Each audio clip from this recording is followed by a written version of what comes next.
This happened a long time ago and was one of the first encounters that I've had. I was 9 years old, staying with my grandma on a reservation. I'm Native American, Cree, and I was only supposed to be there for a day, but then it started to storm, badly, lasting nearly 4 days in fact, and to this day it's one of the worst storms that we've had. The power was out for maybe 3 days or so. No lights, no stove, nothing. The layout of my grandma's house is pretty important too. I don't think you would even call it a house though, it was kind of just a trailer house. The kind you see in Trailer Park Boys. It must have been the third night too, because the day after, we ate boiled eggs.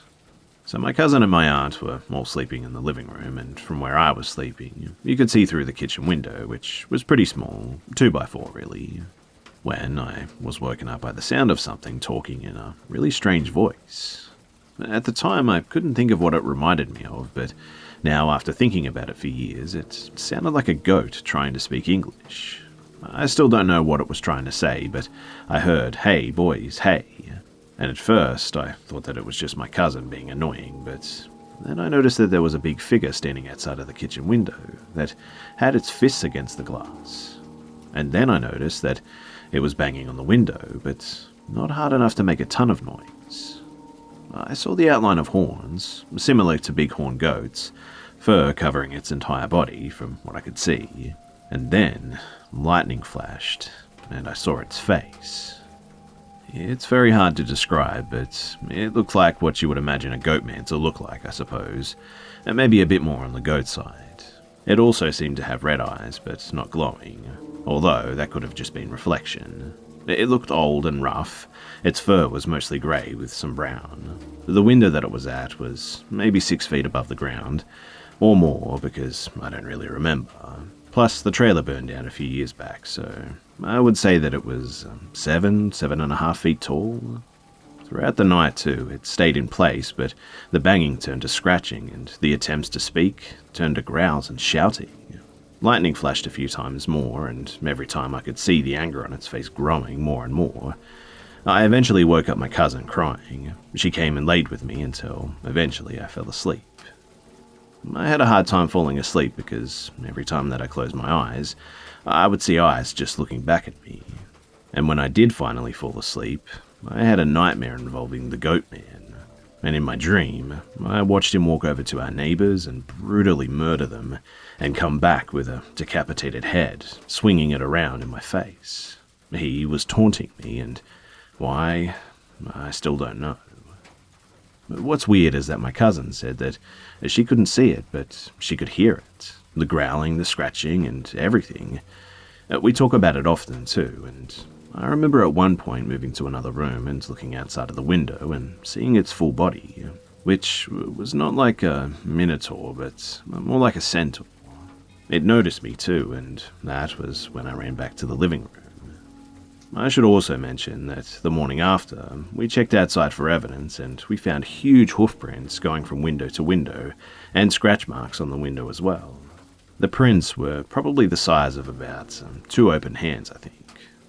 Now, I've read countless stories, and none of them come close to this night. It was definitely the most scary encounter that I've had to this day, and I've seen a few things in my life, and it tops them all.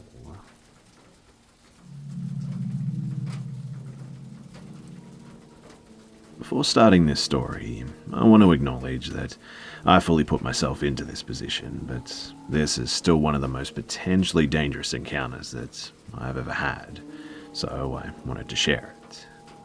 At the time, I was 19 and barely scraping together enough money to eat a few times a week, and I worked about a 2.5-hour walk away from my crappy apartment.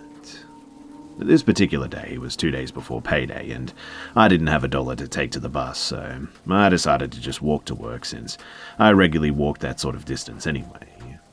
I took off, and a couple of miles into the trip, it started to rain, like a total torrential downpour. Of course, I didn't have an umbrella or jacket too, and was wearing slippery flip-flops, so the rest of the walk was looking pretty daunting, but I had to get to work because I didn't have a cell phone to call and explain, and I needed to keep that job. Shortly after the rain started up, a man in a pickup truck pulled over and asked if I needed a ride. I knew full well that hitchhiking is a bad idea, but at the time I honestly didn't care. I was at a weird point in my life with a newly manifesting mental illness and really didn't think too much about putting myself in harm's way, because I just didn't care much about the outcome. So, of course, I decided that it would be better to get a ride with him than to walk the rest of the way. I get in the truck with him and I tell him where I need to go, and he says sure thing, and we start heading that way. He asks some strange questions like where do I work, do I have a boyfriend, family in the area, etc., but I was just happy to have someone to talk to, so I answered them all and didn't think too much of it. But we were getting close at this point. I could see the mall that I worked at, and he asked if I'd like him to buy me a pack of cigarettes or anything. I said yes, that would be awesome. So he turns, of course, but passes the gas station. He saw me look at him weird and just said, oh, he had to stop by his apartment and get his wallet. At that point, I knew things were weird, but again, I was more curious than afraid, so I was like, okay, sure thing. But we get to his apartment, and it is in the basement of one of those super old giant houses that people divide up into apartments, and it's the kind of stairs going down where you go below ground level, outside with the concrete going up on both sides. But there are no windows whatsoever, so I said that I'd wait in the truck, and he kept insisting that I go in with him because he just got a new stereo and wanted to show me. I knew that this was total bullcrap, but again, I just wanted to see what would happen, so I went with him anyway. I guess my thought was that if things got actually dangerous or something, a fight sounded nice that day anyway, and if he won, so what? So let's see where things go. Yes, I was that mentally ill at the time. So I go down the stairs and step in the door, but I did at least have the smarts to not go in further than a few feet and keep myself between him and the door. He wanted me to go into another room with him, so I just said, no man, I've got to get back to work and you're going to make me late. Get your wallet so you can get me my cigarettes and let's go. He went into another room for a minute and then came out with an open beer and handed it to me and wanted me to just have one beer with him before we left. Yeah, right, I thought. I told him that if he thought that I was that stupid, that he had another thing coming. I'd been promised cigarettes and a ride to work, and that's what he was going to do, because otherwise he'd have a problem on his hands, because I literally do not give a crap right now, and he doesn't know what I'm capable of. A bold statement for a 5'5", 19-year-old woman weighing in at 95 pounds, mind you. But again, mentally ill, really didn't give a crap, and was no stranger to fights, so I wanted to try my luck. Surprisingly, he put the beer down, said, well, okay then, let's go. And we went back outside and got back into the truck. He did go to the gas station and got me cigarettes, and then he dropped me off at work as promised. And when he dropped me off, he said something to the effect of me being a lot more bold than I look like I'd be, and I'm so sorry for the trouble, and that was that. I never saw him again. I still don't know what his intentions were with taking me to his apartment, but I can't imagine that they were good. Even though my mental illness got me into that situation, I think it probably also saved me by keeping me from being the easy target that he was expecting. I still can't believe I ever accepted a ride from him in the first place, much less that I followed him into that apartment out of curiosity. But thank God that it all turned out just fine. I probably should have gotten his plates and called the cops or something, I know, but I didn't because I had my cigarettes and I was at work, so I was happy and I didn't even think of it.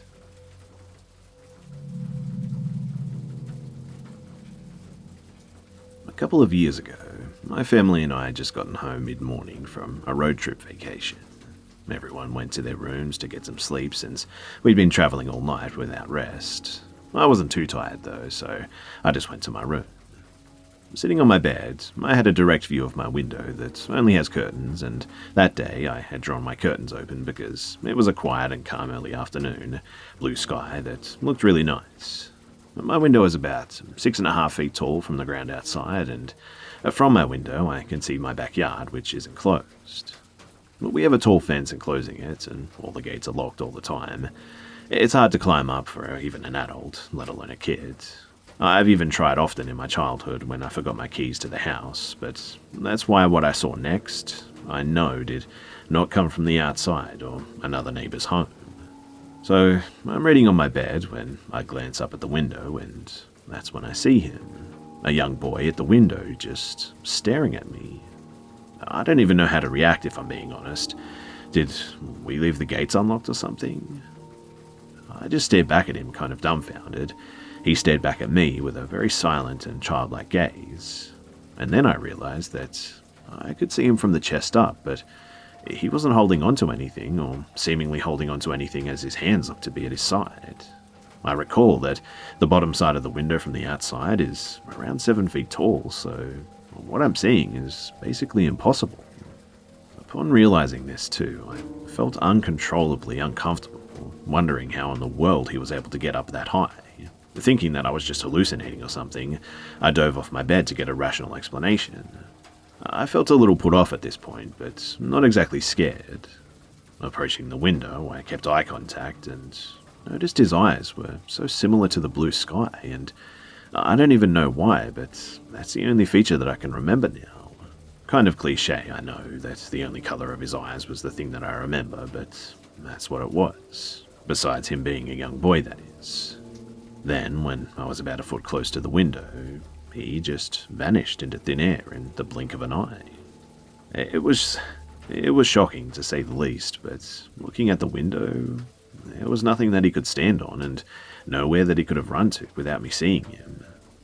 I felt really uneasy, and I left the room afterwards, and eventually fell asleep in the living room away from any windows. I have no idea what it was that I saw, but looking back on it now, I'm still very sure that I did see it, because I can remember exactly how I felt and how the events took place. Strangely though, when I remember it, I don't really feel fear, but rather it's in a place of a sense of calmness or something, which obviously is very strange.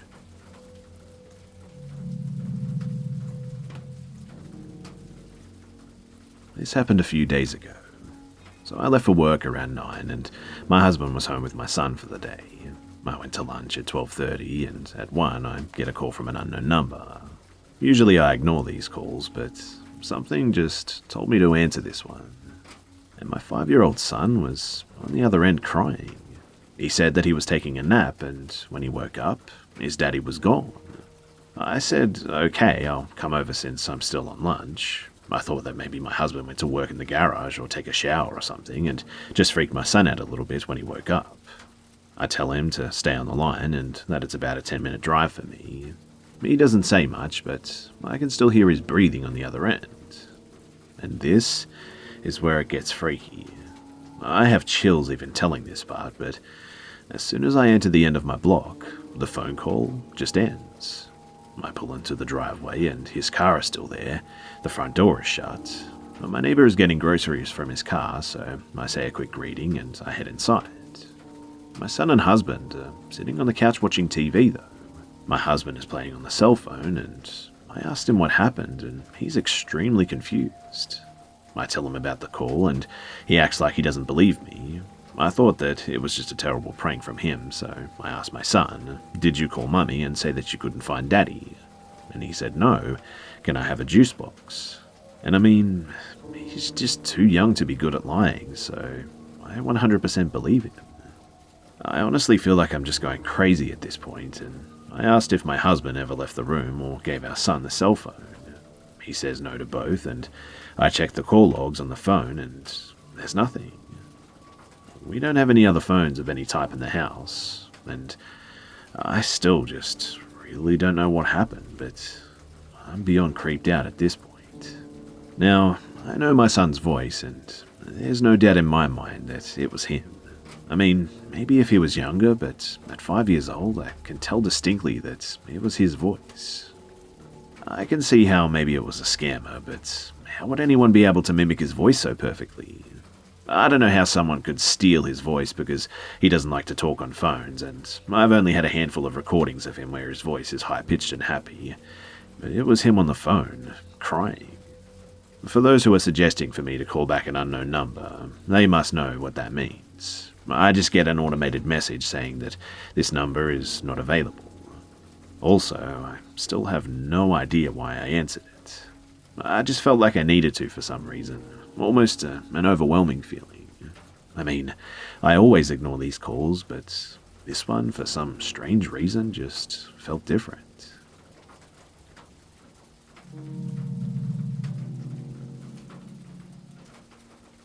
So, I think it was winter of 2016 or 2017 when my best friend at the time moved in with me, along with a guy that I met on Facebook who recently moved to Idaho from Utah. Now, it was around 9 o'clock one night when my best friend and I were in the small gym at our complex when we heard several police sirens going back and forth down the road outside. But we lived in a pretty low crime area and we didn't think too much of it, but it was way more police than usual, so it was a bit odd.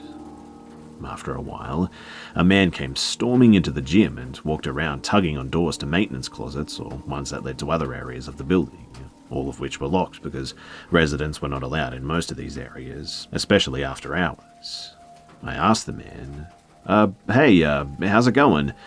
Can I help you with something? The man responded, I'm doing alright, just checking in on some things. Have a good night. And then he left. My friend and I discussed how strange that he was acting. We thought that he was maybe a maintenance guy or something because of the keys that hung from his belt loop. But the news that came the next day was much more terrifying.